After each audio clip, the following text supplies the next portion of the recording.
You're on the best way to get rid of a bad habit.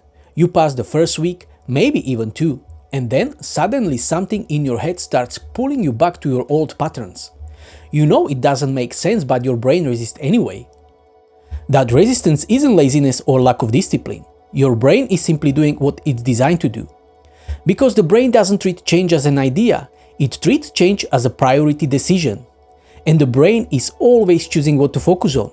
When something feels familiar, the brain stays calm, but when something is new or uncertain, priorities shift. Before any logic, motivation, or even conscious thought, all the brain system activate first.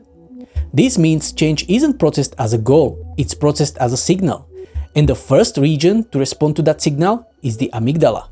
The amygdala's job is not to make decisions.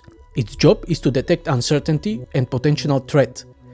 It doesn't ask whether a change is good or bad, it asks whether it is predictable.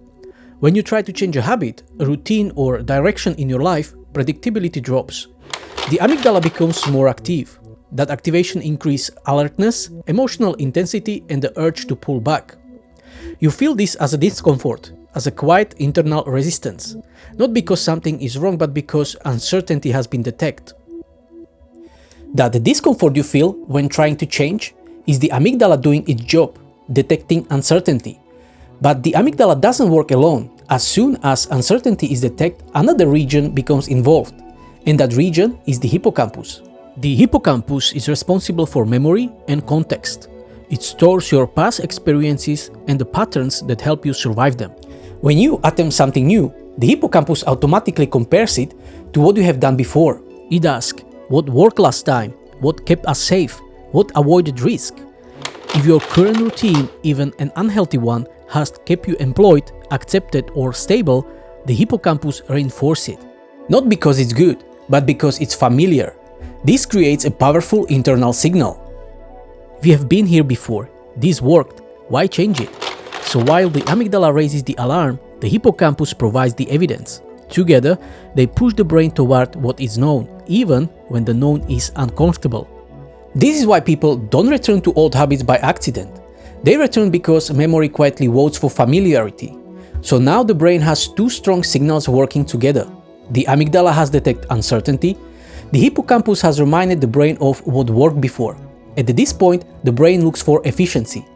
And that's where the basal ganglia take over. The basal ganglia are responsible for habits and automatic behavior. They run patterns that no longer require conscious thought. Once a behavior becomes familiar, the basal ganglia handle it quietly, saving energy and reducing effort. This is why habits feel easy and why changing them feels heavy. When you try to change, you are not just making a new decision. You are interrupting an automated system. The basal ganglia resist this interruption because automation is efficient. So under fatigue, stress, or low energy, the brain doesn't choose what's better. It simply chooses what's automatic. This is why people fall back into old behaviors even when they know better. Automation wins when conscious control runs out. Change fails not because you don't want it, but because the brain defaults to what once kept you alive. When habits take over, something else quietly loses influence. That something is the prefrontal cortex. The prefrontal cortex is the part of the brain responsible for planning, reasoning, and long-term thinking. It's the region that imagines a different future and decides to move toward it. But unlike habit circuits, the prefrontal cortex is not automatic. It requires attention, energy, and low stress. When you are rested and calm, this system works well. It can pause habits, evaluate options, and choose change. But when energy drops or stress rises, prefrontal activity decreases. At that point, control shifts. The brain moves away from slow, effortful thinking and back toward fast, automatic patterns. So even though the prefrontal cortex understands why change matters, it gets outpowered by all the system designed for efficiency and survival. This is why knowing what to do is not the same as being able to do it. This balance between conscious control and automatic behavior depends heavily on stress. When stress levels are low, the prefrontal cortex has enough resources to stay in control. But under stress, the brain shifts priorities. Stress increases activity in the amygdala and reduces activity in the prefrontal cortex. This chemical shift changes who is in charge. The brain stops asking, what's the best long-term decision?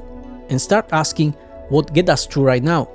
At the same time, stress strengthens habit circuits in the basal ganglia. So the more stressed you are, the more your brain relies on what is fast, familiar, and automatic. This is why stress doesn't just make change harder, it actively pushes the brain away from change. What feels like lack of discipline is often a nervous system under pressure. So when your brain resists change, this is what's happening. Uncertainty activates the amygdala. Memory favors what has worked before. Habit circuits push for automation. And under stress, the prefrontal cortex loses influence. This isn't a personal failure, it is predictable shift in the brain control.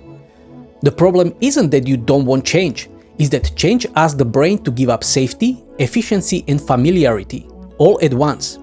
Once you understand this, something important changes. You stop fighting yourself, you stop blaming character or motivation, and you start working with the systems that are actually in the control. Change doesn't begin with force, it begins with understanding how the brain decides what matters. And when you respect how your brain is wired, resistance stops being an obstacle and becomes information.